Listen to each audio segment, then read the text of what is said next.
محترم ناظرین، السلام علیکم ورحمۃ اللہ وبرکاتہ۔ چھٹویں پارے کا مختصر تعارف اور خلاصہ پیش خدمت ہے۔ نسل انسانی میں اضافے کے لیے اللہ تعالیٰ نے حضرت آدم علیہ السلام کے دین میں یہ جائز قرار دیا تھا کہ حوا کے ایک حمل سے پیدا ہونے والا لڑکا اور لڑکی کی شادی ان کے دوسرے حمل سے پیدا ہونے والے لڑکا اور لڑکی سے ہو۔ چنانچہ حابیل کے ساتھ پیدا ہونے والی لڑکی کی شادی قابیل سے اور قابیل کے ساتھ پیدا ہونے والی کی شادی حابیل سے ہونی تھی۔ قابیل نے اس سے انکار کیا اور اپنے ساتھ ہونے والی لڑکی سے شادی کرنے پر مصر ہو گیا۔ جھگڑا ختم کرنے کے لیے حضرت آدم نے کہا کہ تم لوگ قربانی پیش کرو۔ حابیل کی قربانی قبول ہوئی اور قابیل کی اس کی بدنیتی کی وجہ سے رد کر دی گئی، جس کے نتیجے میں قابیل حسد میں مبتلا ہو گیا اور اپنے بھائی حابیل کو قتل کر دیا۔ روئے زمین پر ناحق قتل کا یہ پہلا واقعہ تھا۔ سورہ مائدہ کی آیت نمبر 23 سے 27 تک یہ واقعہ بیان کیا گیا ہے اور حسد و شرکسی کی مذمت کی گئی ہے۔ اگرچہ ان آیات کی تفسیر میں مذکورہ بالا واقعہ مشہور ہے، لیکن اس تفصیل کا ذکر کسی صحیح حدیث میں نہیں ہے۔ انہی آیات کی تفسیر میں علماء تفسیر نے یہ بھی لکھا ہے کہ حابیل چرواہا تھا اور وہ بکریاں چراتا تھا اور قابیل کھیتی کرتا تھا۔ حابیل نے اللہ کی رضا کے لیے ایک تندرست بکری ذبح کی اور قابیل نے گھٹیا قسم کا اناج اللہ کی راہ میں نکالا۔ حابیل کا صدقہ قبول ہو گیا اور قابیل کا رد کر دیا گیا، جس کی وجہ سے قابیل حابیل سے حسد کرنے لگا اور اسے قتل کر دیا۔ چھٹا پارہ لا یحب اللہ کے نام سے موسوم ہے اور یہ نام اس کی پہلی آیت سے ماخوذ ہے۔ یہ پارہ سورہ نساء اور سورہ مائدہ کی آیات پر مشتمل ہے۔ اس پارے میں 111 آیتیں ہیں، 29 سورہ نساء اور 82 سورہ مائدہ کی اور 14 رکوع ہیں۔ سورہ مائدہ مدنی سورہ ہے اور السبوت طوال میں سے ایک ہے۔ سورتوں کی ترتیب کے اعتبار سے قرآن کریم کی 5ویں سورہ ہے۔ سورہ فتح کے بعد نازل ہوئی، گویا یہ اخیر میں نازل ہونے والی سورتوں میں سے ایک ہے۔ اس سورہ میں دیگر مدنی سورتوں کی طرح عقیدہ کے ساتھ تشریحی احکام تفصیل سے ذکر کیے گئے ہیں، نیز جا بجا اہل کتاب کا بھی تذکرہ ہے۔ سب سے پہلے اللہ نے اپنے مظلوم بندوں کی حمایت کا اعلان فرمایا۔ اگرچہ برائی کی تشہیر اللہ کو پسند نہیں، لیکن مظلوموں کو اس کی اجازت ہے۔ اس کے بعد اللہ تعالیٰ نے اللہ کے رسول اور آپ سے پہلے جتنے انبیاء گزرے سب پر ایمان کو لازمی قرار دیا گیا اور ان کے درمیان تفریق کو کفر سے تعبیر کیا گیا۔ ایمان لانے والوں سے بہترین صلہ کا وعدہ کیا اور تفریق کرنے والوں کے لیے عذاب و وعید کا تذکرہ ہے۔ یہودیوں کے اس مطالبے کو مسترد کر دیا گیا کہ ان کے لیے اللہ کے رسول کی تائید میں آسمان سے کوئی کتاب نازل ہو، اور اللہ کے رسول کو بتلایا گیا کہ انہوں نے حضرت موسیٰ علیہ السلام سے اس سے بڑا مطالبہ کیا تھا، جس کی وجہ سے ان پر بجلی کا عذاب نازل ہوا تھا۔ آگے چل کر یہ بتایا گیا کہ انہوں نے حضرت مریم پر تہمت لگائی اور حضرت عیسیٰ کے قتل کی سازش کی، لیکن اللہ تعالیٰ نے ان کی حفاظت فرمائی۔ سود کھانا اور باطل طریقے سے لوگوں کا مال ہڑپنا ان کا شیوا رہا، اور اس سرکشی کی وجہ سے کچھ پاکیزہ چیزیں بھی ان کے لیے حرام کر دی گئیں، لیکن ساتھ ساتھ ان میں جو پختہ علم اور ایمان والے لوگ ہیں ان کی صفات کا ذکر کر کے ان کے ثواب کو بیان کیا گیا۔ اس بات کی خبر دی گئی کہ ہر قوم میں اللہ نے اپنے بندوں پر حجت تمام کرنے کے لیے پیغمبروں کو بھیجا، اور آپ کی بعثت بھی اسی سلسلے کی ایک کڑی ہے۔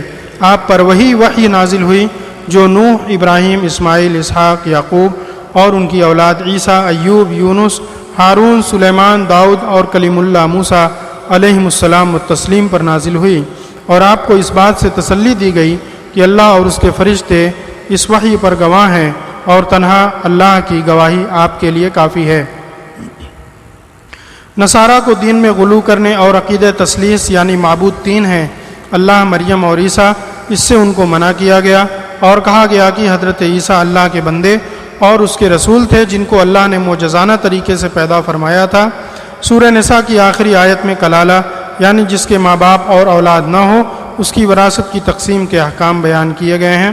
سورہ مائدہ کا آغاز اس حکم سے کیا گیا کہ تم اپنے عہد و پیمان پر قائم رہو، حرام اور اس سے متعلق امور کی حرمت کا پاس و لحاظ رکھو، نیکی اور تقوی کے کاموں پر ایک دوسرے کا تعاون کرو، اس کے بعد چند محرمات: مردار، بہنے والا خون، خنزیر کا گوشت، غیر اللہ کے نام پر چھوڑا گیا جانور، گلا گھٹنے سے جو مر جائے، جو کسی چوٹ سے مرے، اونچی جگہ سے گر کر مر جائے، سینگ مارنے سے مرا ہو، کسی درندے نے اسے پھاڑ کھایا ہو، ان کی حرمت بیان کی گئی۔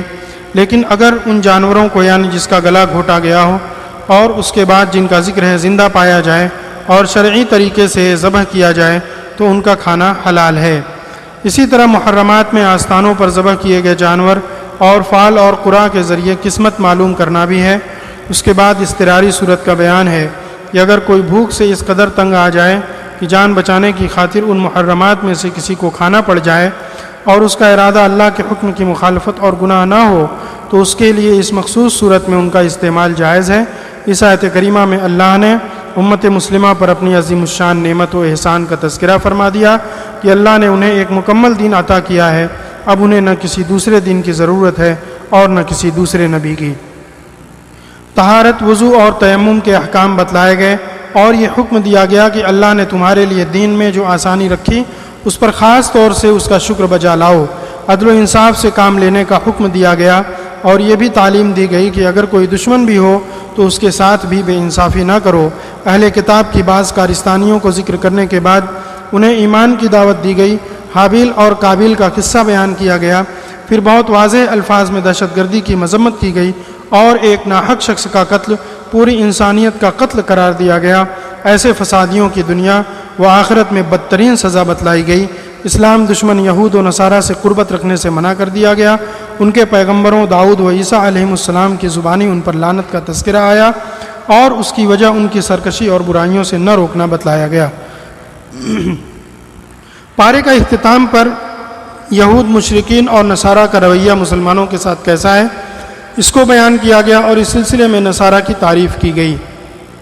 چنانچہ اس پارے کی پہلی آیت کریمہ لا يحب اللہ الجہر بالسوء من القول الا من ظلم وکان اللہ سمیعا علیما، اللہ کو یہ پسند نہیں کہ کوئی شخص برائی کا ذکر بلند آواز سے کرے سوائے اس آدمی کے جس پر زیادتی ہوئی ہو، اور اللہ خوب سننے والا، بڑا جاننے والا ہے۔ چھٹویں پارے کا آغاز اس عظیم الشان اخلاقی تعلیم سے کیا گیا۔ معاشرے کی صلاح و فلاح کے لیے ضروری ہے کہ برائی اور برے لوگوں کو نظر انداز کیا جائے، انہیں اہمیت نہ دی جائے اور نہ ان کا اعلانیہ ذکر ہو۔ اسلام میں ستر پوشی کی اہمیت اور اس کا اجر و ثواب، نیز چغلی اور غیبت کی مذمت اور اس میں ملوث افراد کے لیے وعید کی حکمت یہی ہے، لیکن اس کا یہ مطلب بھی نہیں ہے کہ الامر بالمعروف اور النہی عن المنکر کا فریضہ انجام نہ دیا جائے اور لوگوں کو ان کے حال پر چھوڑ دیا جائے، نہیں، بالکل نہیں۔ کسی شخص کے اندر کوئی دینی یا دنیاوی عیب ہو تو انتہائی محبت اور ہمدردی کے ساتھ تنہائی میں اسے سمجھایا جائے، برسر محفل اسے رسوا نہ کیا جائے الا کہ کوئی دینی مصلحت ہو۔ اسی طرح لوگوں کے سامنے بری باتیں کرنا، فحش گوئی، بے حیائی کی باتیں، گالی گلوچ، عیب جوئی، یہ سب اللہ تعالیٰ کو سخت ناپسند ہے۔ کسی برے عمل کا ارتکاب تو ویسے ہی ممنوع ہے چاہے پردے کے اندر ہی کیوں نہ ہو، اور اسے اعلانیہ کیا جائے، یہ مزید جرم ہے اور اس سے اس کے شر میں کئی گنا اضافہ ہو جاتا ہے۔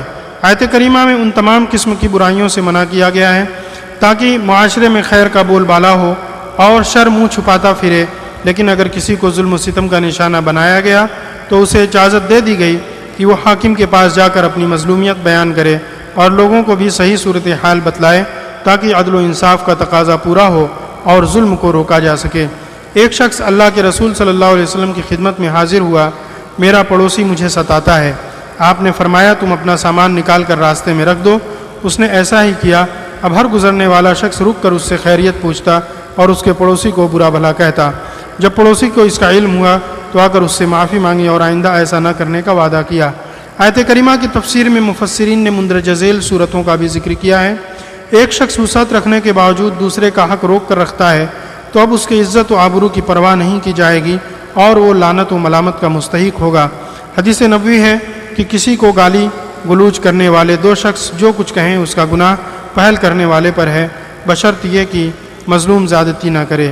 اور اسی طرح حالت ایمان میں کوئی شخص بہت مجبور ہو کر کفر کی بات زبان پر لا دے تو ایسا کرنا بھی اس کے لیے جائز ہے، جیسا کہ حضرت عمار بن یاسر کو ایسا کرنا پڑا تھا اور اللہ نے ان کے مومن ہونے کی گواہی دی۔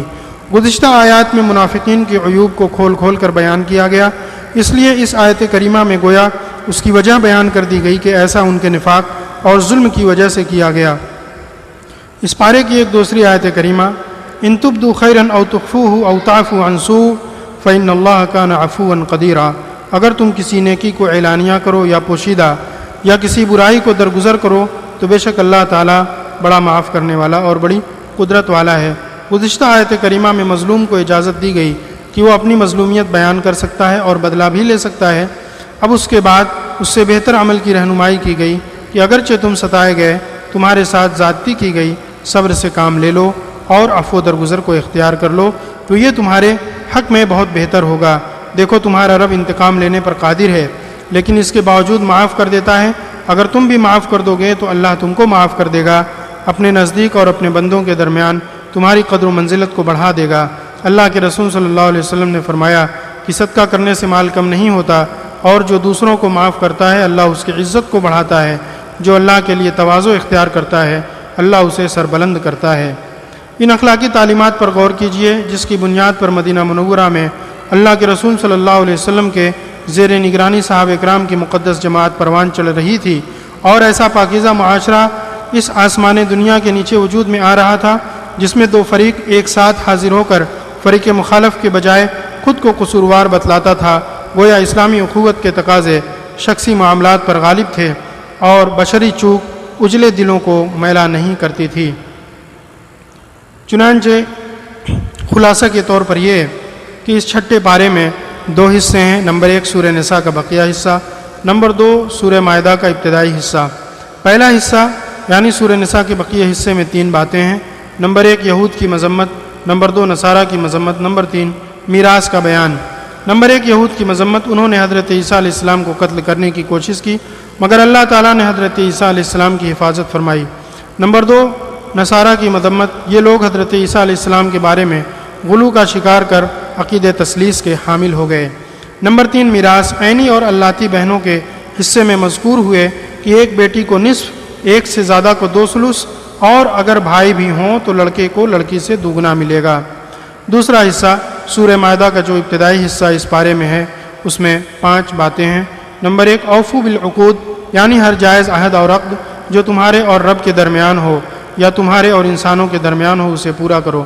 نمبر 2 حرام چیزیں یعنی بہنے والا خون، خنزیر کا گوشت اور جسے غیر اللہ کے نام پر ذبح کیا گیا ہو۔